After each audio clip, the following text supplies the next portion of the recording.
Hi, my name is Johnny Gabar, and I am offering a course. I'm very excited that here towards the end of my career, you can see I'm getting a little longer in the tooth. After, what's it been? 42 years is working in an addiction professional.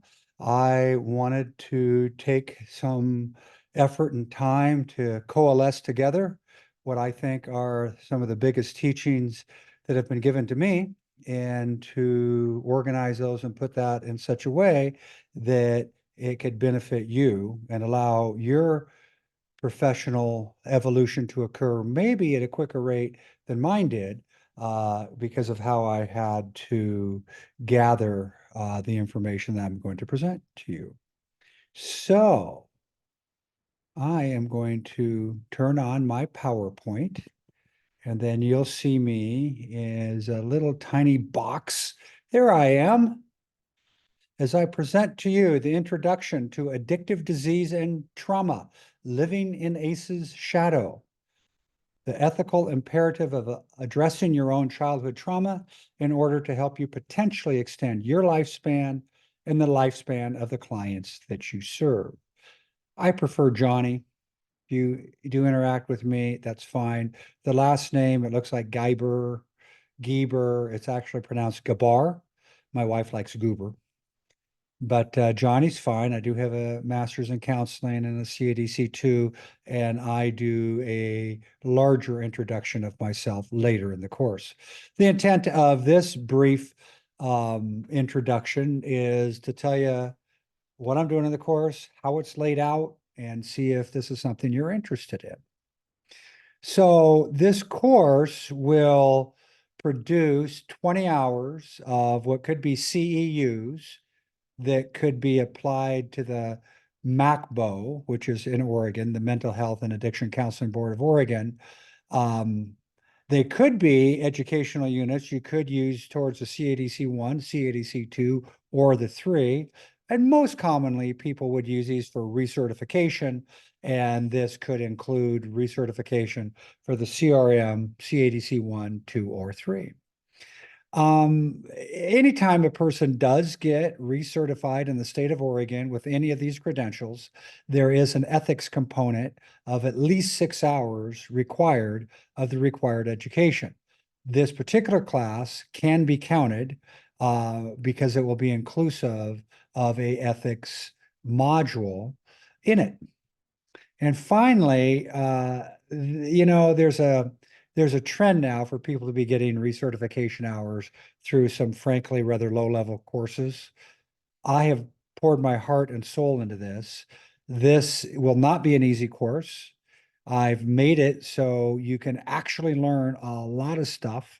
And in order for you to do that, you also have to work. And part of that will involve you being organized and keeping track of things as we go. So this is how the course is organized. I create YouTube presentations that you'll go to my channel in YouTube. You just put in Johnny Gabar YouTube and you'll get there. And you look for the module with whatever the specified name. This one will be Introduction to Trauma and Addiction. And then I've created a manual. So if you're anything like me, I read quicker than I hear. And so the important information that I have to share, I will actually put it in a manual for you. So it will be whatever I'm talking about, the supporting documentation will be going right along with it in the manual. And then sometimes I'll just stop the presentation and ask you to read a particular section, maybe go to a URL, etc. Adult learners need to stay engaged. And what I've learned over the years as teaching is that if I ask you to fill out material as you go, then you're actually going to pay attention and look for those correct answers. That's why I call it a test. Some of the things will ask for you just to respond and fill in a blank or fill in a sentence or two of a reaction to a particular area. That completion of the test response section is how you'll actually get credit for this. So as you go through it and fill it out, eventually you'll email that to me And that's how you'll get your 20 hours credit for this course. Now, the videos are posted on YouTube. Anyone can watch those. Cool. Anything that can contribute to the helping the addict who still suffers out there and the professional that serves them, I'm all for. If you actually want to take the course, you will need to write me, and at the email jonnygieber@gmail.com, and I will send you a course manual and the test response section. For those of you who are doing that, the course for 20-hour course is $80, and I'll send you payment information on how to do that. So I wanted to take a moment to tell you why I'm doing this and why I'm doing this now. Later on, I give a much longer introduction of myself, but here's the gist of it. I was born in 1958. I'm now, at the time of this recording, 65 years old, and I'm aware that I don't know how many years I got left on the planet. I deeply believe in the things that I have to share with you, and so I wanted a wider platform to be able to put this information out there and to help people understand addictive disease is my lifelong goal of helping the addicts who still suffer and the people who serve them. Furthermore, why now? We're in trouble here. Whoops, I went forward. I didn't mean to. We're in trouble here in the state of Oregon. The state of Oregon has one of the highest rates of addiction in the country and the lowest rate of providing services to those folks.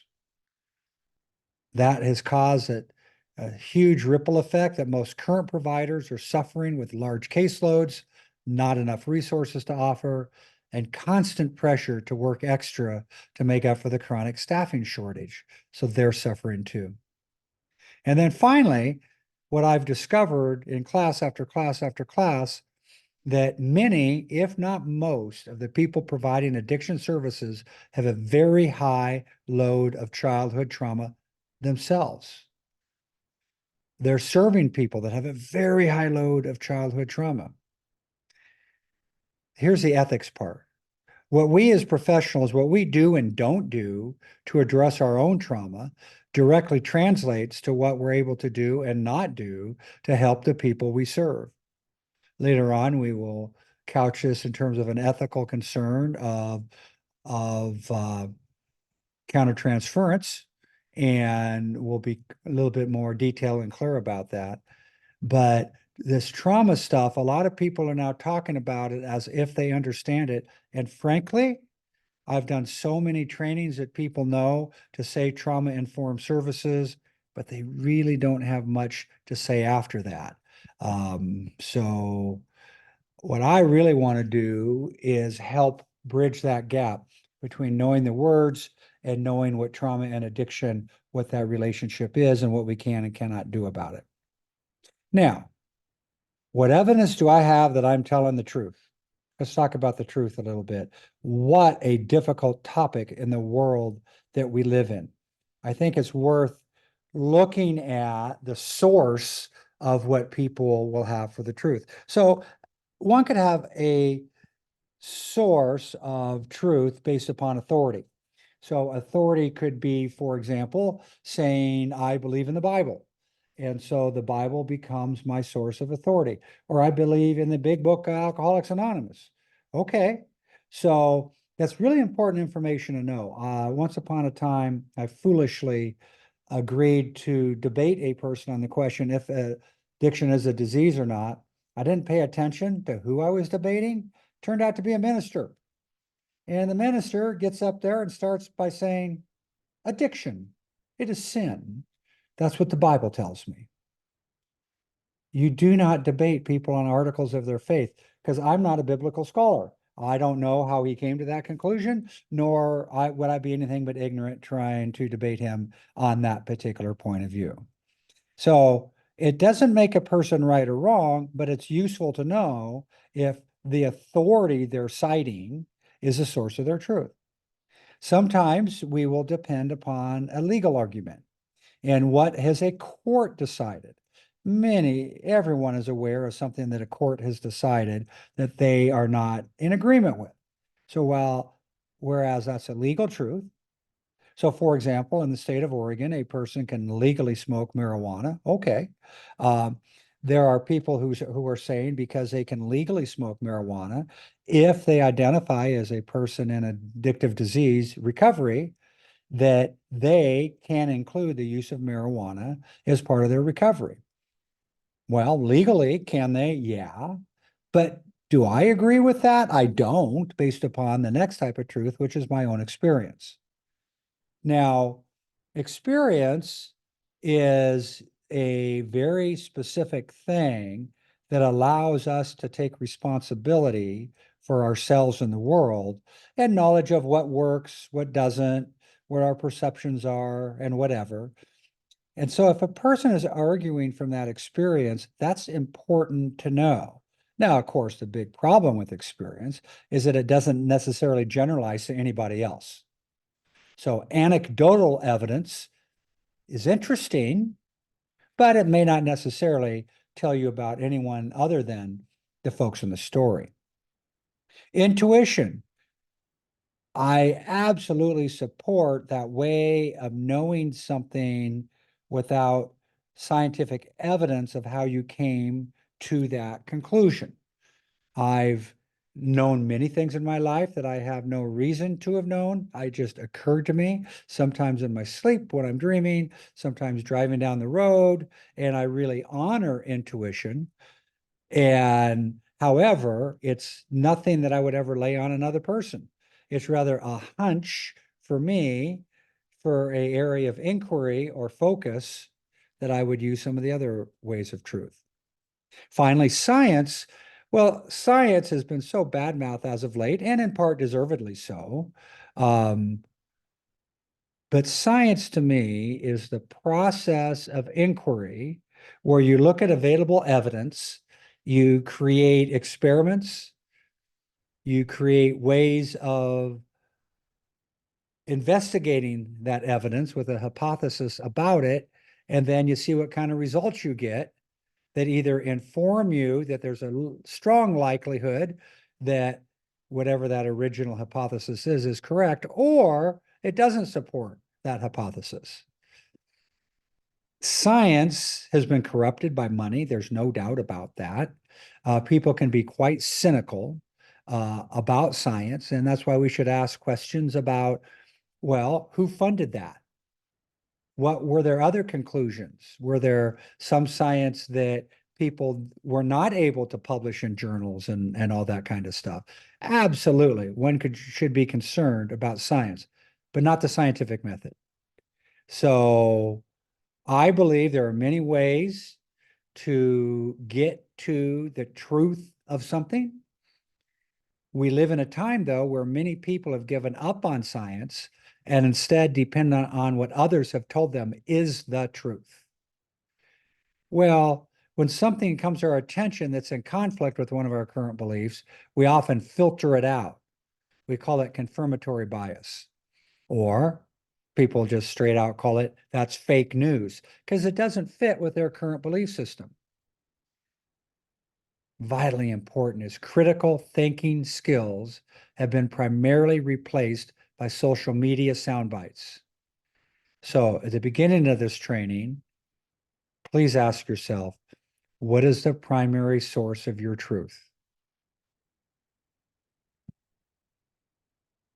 Here's the source of my truth. I do have a master's degree in counseling. I have a BS degree in psychology. Interestingly enough, none of it was about addiction. There was no one at the University of Oregon at that time that cared about addiction or that at least was talking about addiction. And the only thing where addiction ever came up was in a master's level seminar, and that we were talking one day for just one day about addiction. And I was stunned to listen to the students come to the following conclusion. The only realistic goal for the treatment of alcoholism is controlled drinking because we live in an we live in a capitalistic society in which at the time a drink is customary to close business deals. And I said, what? because it turns out I am a recovering person, and my recovery has taught me what works for me, but it has also taught me so much about others, because as someone who's been in the addiction counseling world for over 40 years, I have seen what works for people and what doesn't work. So based upon this experience, can I make a conclusion about someone else? No, but I can certainly say, well, for the majority of people I know, controlled drinking is simply not an option. Our own lives has taught us that.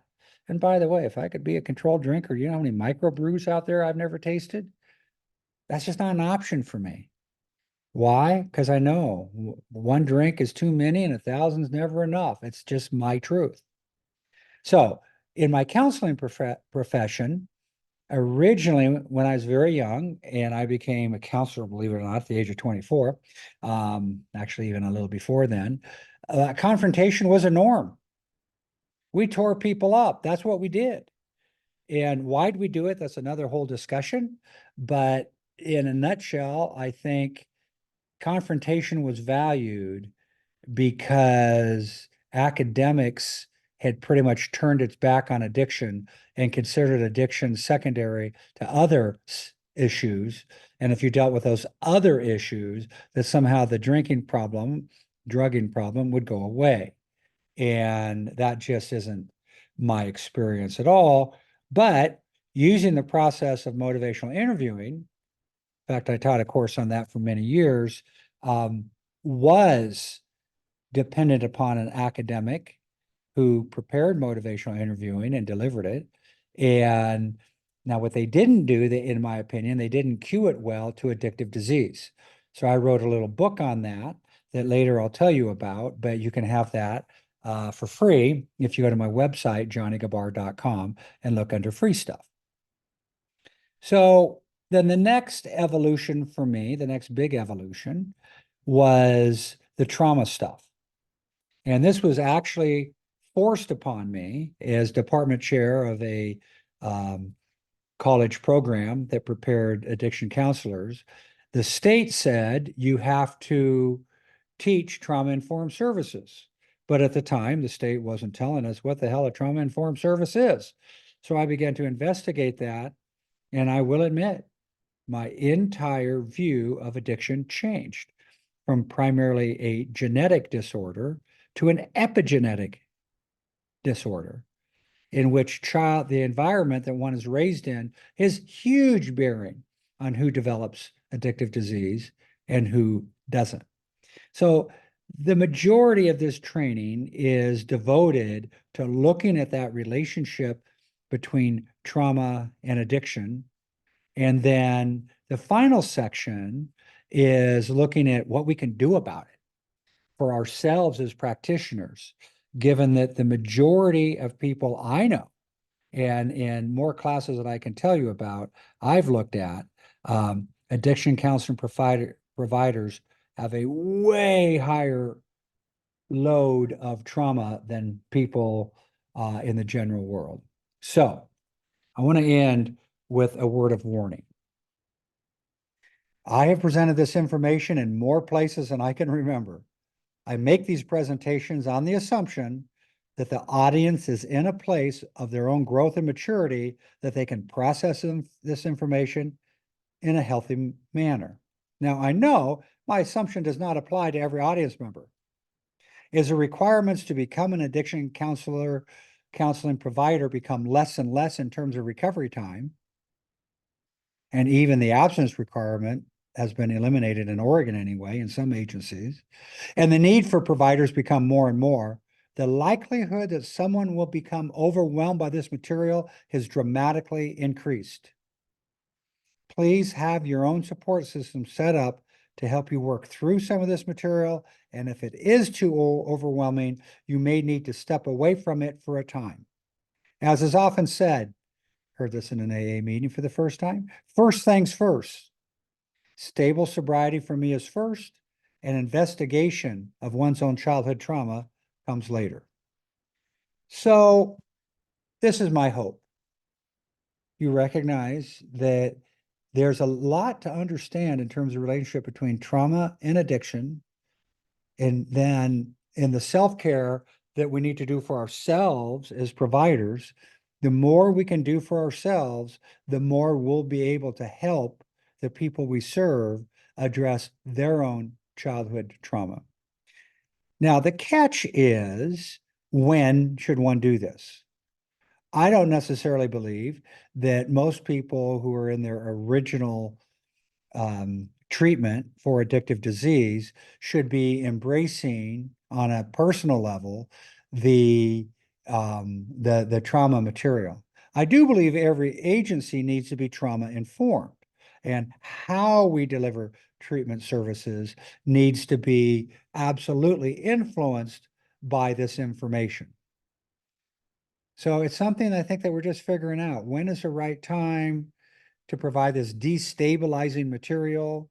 When is the right time for counselors to take this stuff on for themselves, especially if you're someone who maybe in Oregon, you can be working with 1 year of recovery that doesn't even involve abstinence. This stuff may be very, very hard for you. So I understand that. So that's my word of warning to you.